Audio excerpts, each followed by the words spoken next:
Emma said to her mother, "Every day you go to the lake and come back a few minutes after going out to do housework.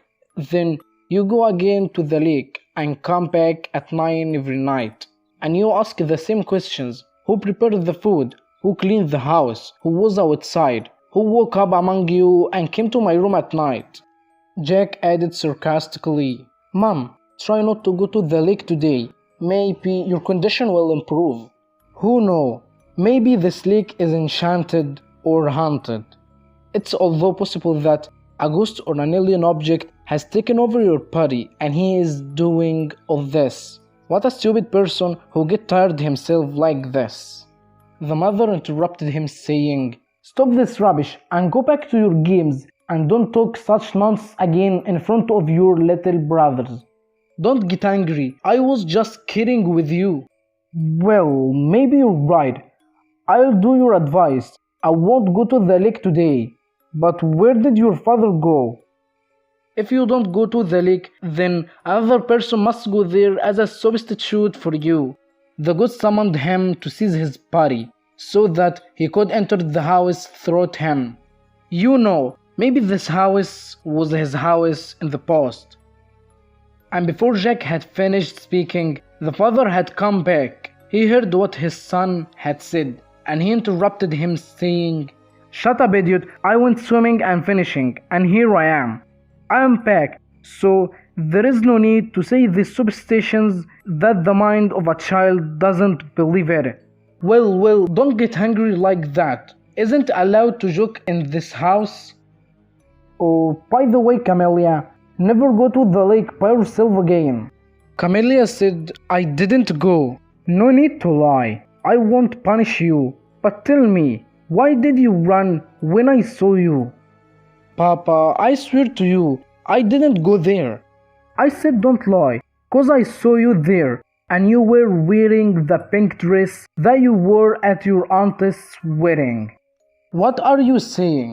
I didn't even bring this dress with me." "It seems that the lake is really haunted, as my brother said. I hope you're my real father, not a ghost disguised in his image. I'm going to go up to my room to play with my dolls. Do you want to come with me?" Emma thought her sister Camellia was asking her a question and inviting her to play with her. Emma said, "No. How long have I been playing with you with dolls? Go and play alone." Camellia said, "Who told you that I'm talking to you?" "See, Dad, how do your daughter talk in a bad way to me?" The father said, "Yes, I saw her. Camellia, be gentle while you're talking to your older sister." Here, the mother began to worry about the mysterious behavior of her children, so she decided to talk to her husband. "Dear, I want to tell you something, but not here." In their room, she told her husband of the doubts that she had about what had happened with her and her children since they arrived at this place. "I feel afraid of this house. You yourself have noticed my strange behavior since we arrived here. In addition to Camellia, she is although behaving in a strange way. I saw her several times, talking to herself, and she was not like this before we came here. Could it be that your son's words contain some truth and this house is haunted, or that lake? So far of the sounds I hear, I can't find a logical explanation for the sounds I hear. And how do you explain not remembering the things I do all day? What happens to us? Tell me if you know something. Are you hiding a secret about this place?" "No, there is no secret, but I only heard some stupid stories that have nothing to do with reality." "Where did you hear it? And from who?" "Don't be afraid. I heard it from the inhabitants of the nearby village while I was buying some things from one of the small shops there." "Which village do you mean?" "It's a small village close to here. Its inhabitants are very few, and they know each other. So when they saw me in the shop, they immediately realized that I was a stranger to them. So they asked me where I am from, where I live, and why did I come, and so on. And when I informed them that we were spending the vacation in this house, they became afraid and told me a terrifying old story that took place between our house and the lake, which is a story about people who were killed or committed suicide and about their souls and ghosts that still live here. But of course I didn't care about them and their trashy stories. Why didn't you believe them? What is the benefit that would accrue to them from making such stories? I don't know why I didn't believe them, but you know perfectly the minds of these people, and they believe anything. I want you to take me to this village now. Let's leave the children here. Hurry up before evening falls. Well, wait. The village isn't far.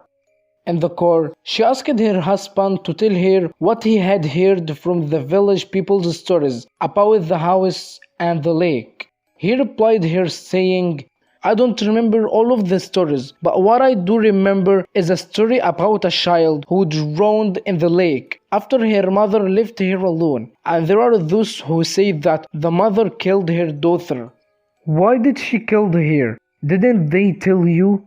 Yeah, they told me the child was sick with an infectious disease, so the mother feared that the disease would spread to the rest of her children, so she took her daughter to the lake and drowned her, or perhaps she left her there alone and returned.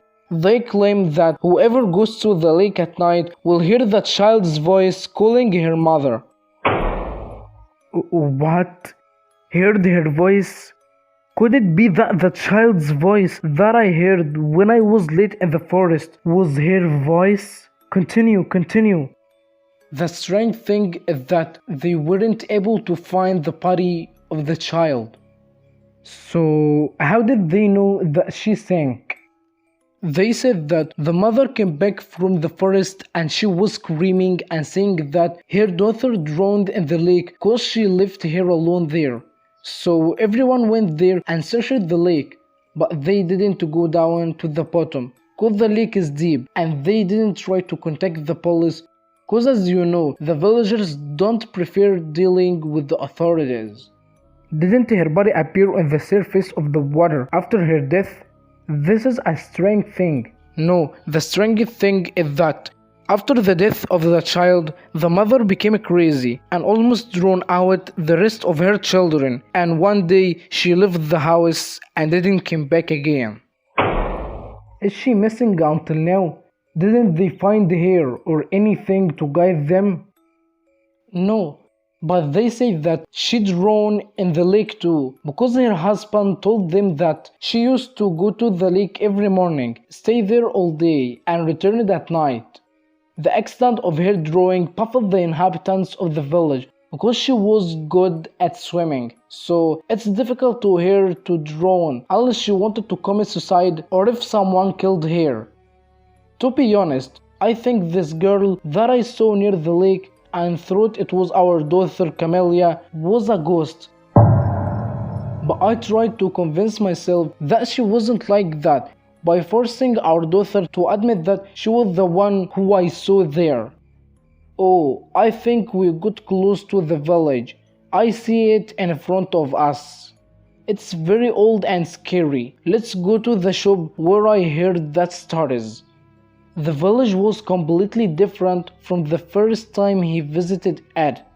At this time, it was completely empty from inhabitants. Are you sure that it's the same village you were in a few days ago?